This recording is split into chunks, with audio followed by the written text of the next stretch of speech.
What's up, everybody, and welcome back to an all-new Brent Watches Babylon 5 for the first time. My name is Brent. I'm watching Babylon 5 for the first time. Almost done with it.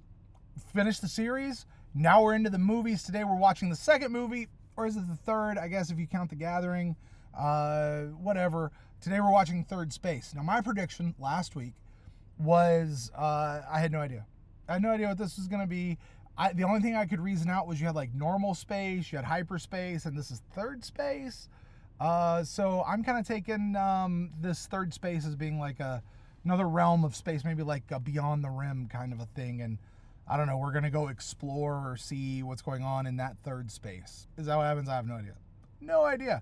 However, you guys probably do. I'm going to find out right now. Listen, I'm in a little bit of a different situation.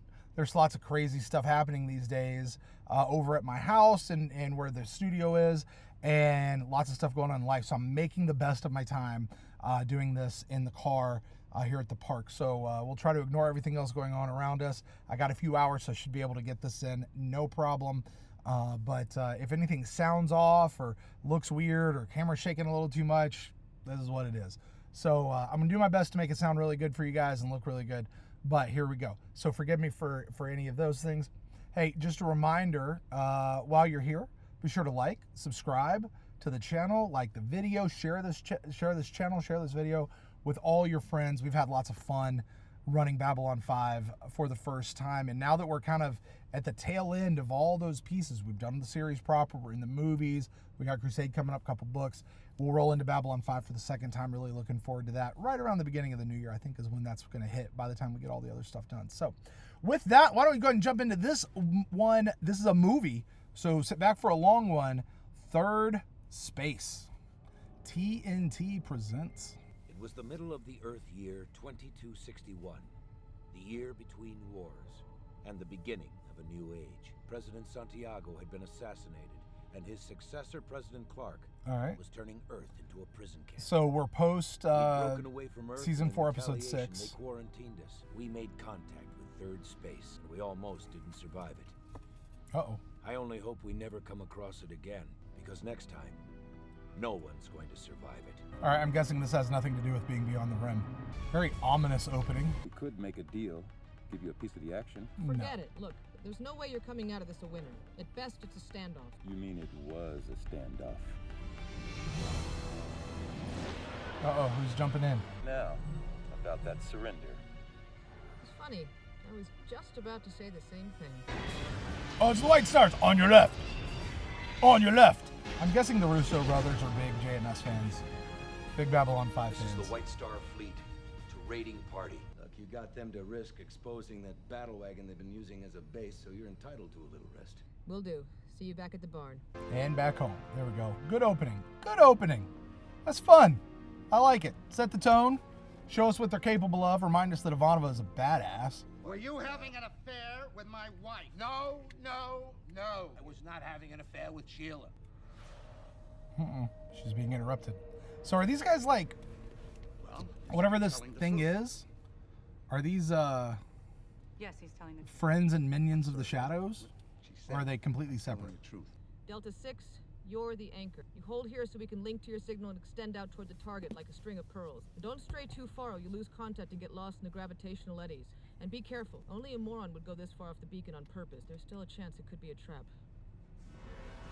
I like it. It reminds me very much of Jack O'Neill in Stargate. Like, you do this, you do this, you do this, you're with me, let's go. Still nothing. We should be on top of it by now. Or it's on top of us. Oh, hell. I'm assuming whatever they're seeing is what Lyta was freaking out about. We're gonna launch a salvage operation. Firm. How many Star Furies do you want? All of them.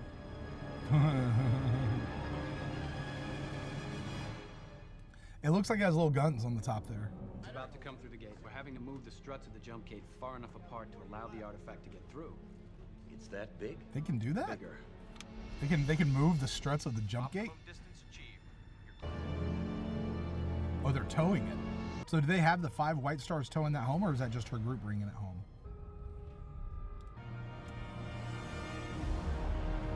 She's seeing her own death. The League expects the Centauri to speak on their behalf. It's all right, Veer. It's all right. Now, what is it? Well, the We haven't formed the artifact alliance yet. that you brought back from hyperspace. The others would like to know what it is. Is it organic tech? Well, in that case, can they take part in examining the artifact? That's all well and good because you trust her and she trusts you and I trust both of you. That's the sort I am. I'm the trusting kind, you know. But they don't trust anybody. Anyway, the others, they don't trust anyone. I love Veer. I really do. I love Veer with all my heart. He's amazing. Besides, it is mine. That's funny. I like that. Sheridan, go. Captain, we've got a ship from IPX coming in through the gate. Interplanetary expeditions? That was fast. I figured they'd hear about it pretty quick. But one of the passengers is still asking to speak with you. All right, my office, 20 minutes. Who's this passenger? All right, so I recognize IPX. That's the company that Sheridan's wife was with. They were out doing the Zaha Doom thing. Morden was part of it, all that sort of thing. So I recognize this company. I think this is also the group from Infection and all that stuff. So who wants to talk to Sheridan? Let's find out. Uh-oh. Is this Lyta? Lyta going crazy, huh? Dude, she's full on going Cisco. What was that where he's drawn on all the walls? Far Beyond the Stars, Cisco? Ben something or other? Benny? Do we know this lady?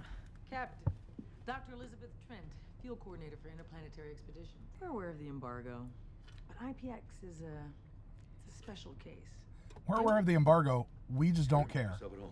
Maybe you'll push the wrong button. Blow yourself up. I know. Exciting, isn't it? All right.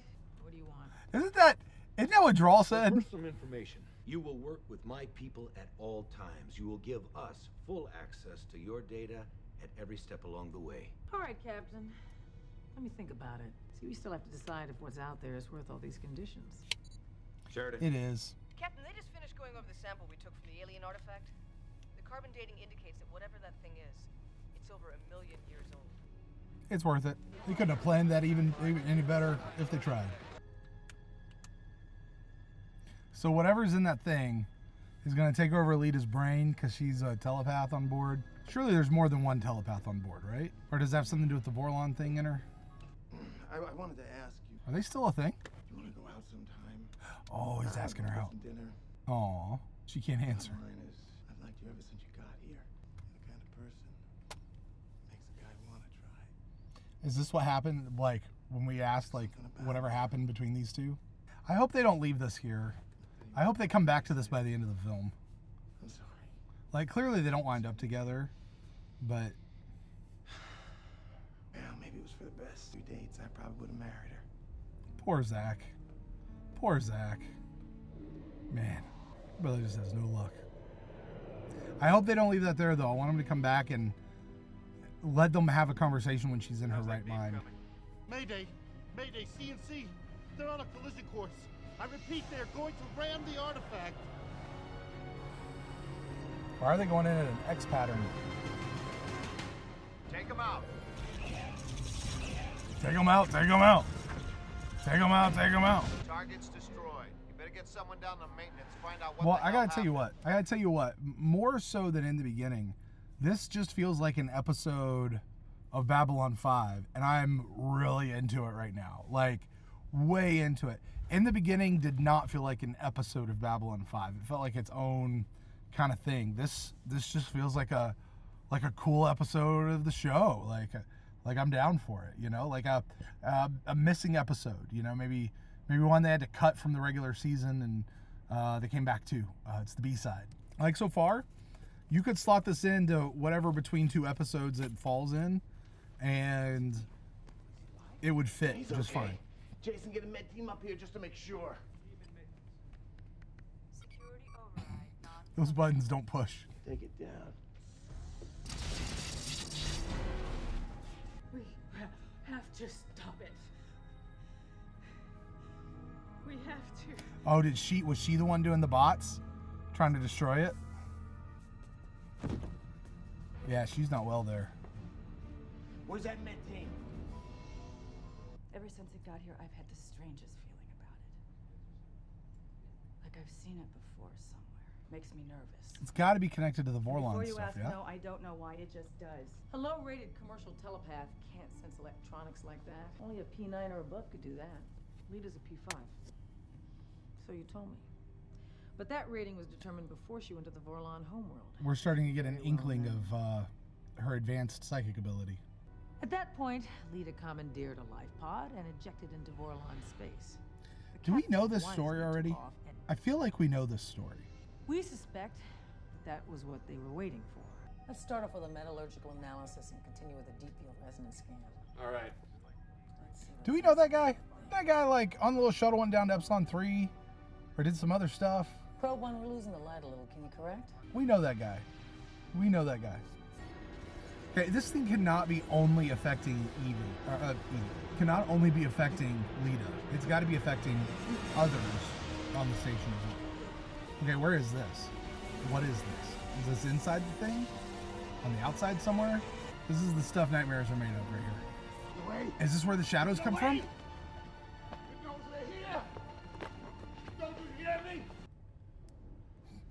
The wind blows her hair. Please tell me this is a dream. Yeah, it's a dream. I am Zul. Are you the gatekeeper or the keymaster?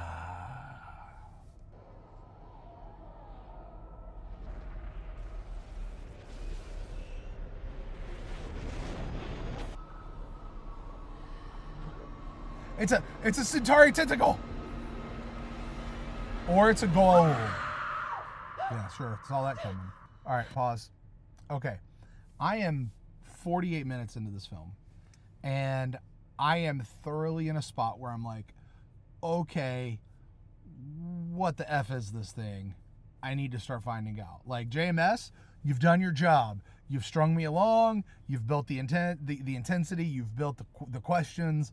Now it's time to start answering these things and move this along, because I got it. This thing is, we have no idea.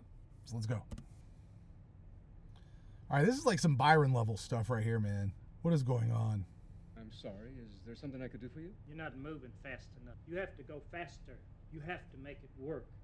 Hey, do we know who this guy is? His accent sounds real familiar. That was the device that came over and like took their brains over and told them to do that, yeah? What have you found so far? They found the gates when they got out into space, took them apart, and put them back together again. These guys are the gate No one builders. even knows who built the first gates. But what does any of that have to do with the artifact? I think this is an original gate, left behind by whatever ancient race first came up with them. I do know that it doesn't open into normal space or hyperspace. I think it leads to a totally different kind of space. Call it a third space. There you go. Hey! Something's happening out there. Get the hell out of here! Comm system's breaking up. Get the hell out of here! Uh-oh. Definitely feels like an episode of television. But man, they got some of that TNT money making it look real good. Telepathic influence or something. I know, it's their fault. They're under outside control. You can't kill them for that. At least not yet. All right, hang tight, just Can't kill him for having outside control. I'll do the best I can. He just punched him in the back of the head. Lyta, it's Delenn and John Sheridan. We need to talk to you. Lyta? Computer, locate Lyta Alexander. We tried to stop it. Tried to warn you. We failed. Oh, it was the Vorlons contacting Now her it to is do too that. late. The door is opening. What do they want? They saw us as gods. And we, in our pride, began to believe them. And in the end, in terms you can understand, we resolved to storm the gates of heaven itself. And in so doing, become gods ourselves. We forgot that a door may swing in two directions. We were so concerned with getting out that we never stopped to consider what we might be letting in. What do they want? To destroy all life that is not their own. What do they want? To destroy all life that is not their own. They believe only they have the right to exist in the universe. That all other life forms are inferior and must be exterminated. There it is. In their own universe, they have destroyed thousands of races and continue to destroy Oh, now we have the thousands. multiverse Oh. Because of our pride. So I was literally sitting here thinking a few moments ago before the scene started that this is something very similar to what we saw in the beginning, that pride and hubris is the thing that is your undoing, and specifically thinking of Trent and the other guy from IPX, and it's their pride and hubris of trying to get into this thing and not tell people what's going on so they can win their Nobel Prize and get whatever kind of money and all that sort of stuff. That's going to be their undoing. And then we come in here with Lyta, and she's starting talking about this history with the Vorlons. The idea that there is another race that's older, that actually tracks. Like, it kind of stopped me for just a sec, but that tracks. Because, like, Lorien's race was older than the Vorlons. Surely there are others older than the Vorlons. Maybe these guys are the bad Loriens or something like that. But it very much makes the Vorlons sound like the Goa'uld from Stargate, you know? They posed as beings of light, or revealed themselves as beings of light, and people started worshiping them as gods, and then they eventually believed it, but then they actually weren't really gods, so they tried to go to the space and the technology to make them gods, and they forgot what they'd let in, which apparently is really bad, because those people think that they just deserve and own everything, and those guys are really, really bad. Yeah. It tracks. It tracks. It is interesting to hear the Vorlons admitting their own mistakes. He saw your Star Furies coming after the artifact. Is going to interfere. I think the device took control of him somehow, and she killed him. Stopped him. He came for me. I shot him. There's no other way. Susan! She's still got a PPG in her hand. You said that you shot him when he was coming towards you, right? That's right. Then why is the PPG burn on the back of his jumpsuit and not the front? Saw that coming. Saw the telegraph, everything. And Ivanova a badass.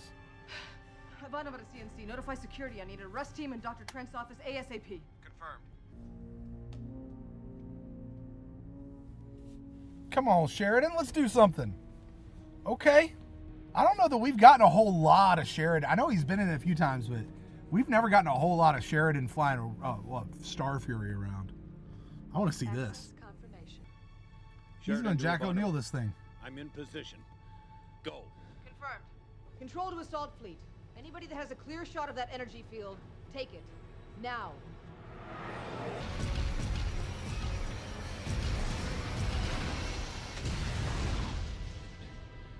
Yeah, it's got a whole white star. Eesh. Thermonuclear detonation sequence armed. Look at the artifact, Susan. Put it on screen.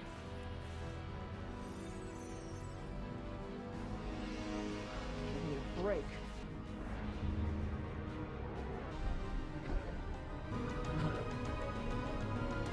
Let's see the monster.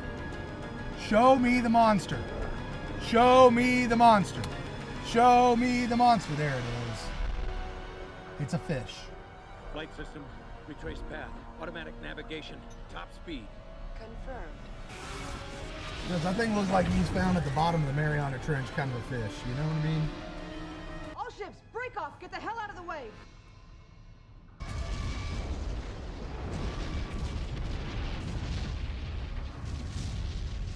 And he's going to ride the shockwave out there. Surfing it. Mission accomplished, Delenn. We got it. What are you doing? Everybody stops going crazy. Sure, we've seen this one before. You know, the thing is, what we just saw was like what happens in a Star Trek episode before the Enterprise comes upon a jacked up ship. And then they like go in and everybody's like all killed each other and had a thing and they got to figure out what happened. Like we just saw the what happened.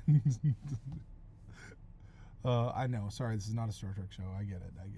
It was a joke, folks. It looks like I used up the last of my navigation pack getting out of the artifact. Can you swing by and pick me up on your way in? Of course.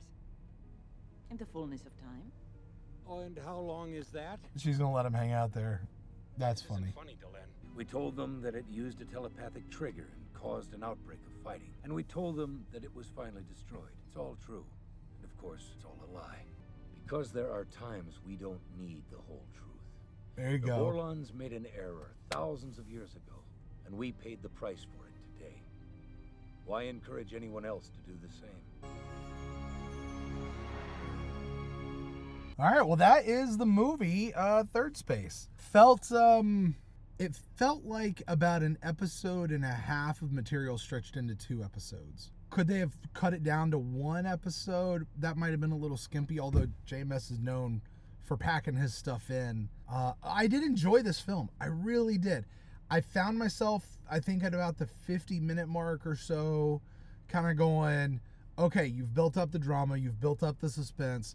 Now we need to know what this thing is. Let's get it move on. And it just felt like they dragged it out just a little bit more than they really needed to. But I did enjoy it. I want to make that clear. I like this movie. I might like this movie a little better than I did in the beginning. I really do.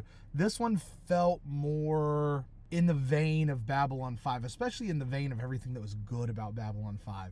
That season 3, season 4 run, especially late season 2. It felt like it fit. It felt like it fit right there. So, good set of episodes. It looks like it talked about the whole Lyta and Zach thing, although I really wish they would have come back to that at the end, because she didn't necessarily know. Did she even remember that whole conversation? You know? But I guess it gives us a little bit of a resolution to that little storyline there. So yeah, overall good stuff. I got to think about it a little bit more. And hey, listen, you guys make sure that you come back on Monday when Jeff and I will get together and we'll talk about this movie in all of the details. We'll dive deep into it. We'll pull out some messages from it. We'll rate some white stars. We'll put it in a ranking of the movies. And yeah, we'll see where it goes from there. So, hey, thank you guys so much for joining me. Remember, if you ever want the full unedited version of this video, head over to patreon.com/Babylon5First, where you guys can sign up. You can get all of that sort of stuff, and it comes out early there as well, too. So make sure you check that out. And lots of other cool stuff. You can hang out with us on Discord. There's a monthly hangout you can do with us if you get up to that level. And, you know, from time to time, some other cool stuff that Jeff and I try to drop to you guys to add more value.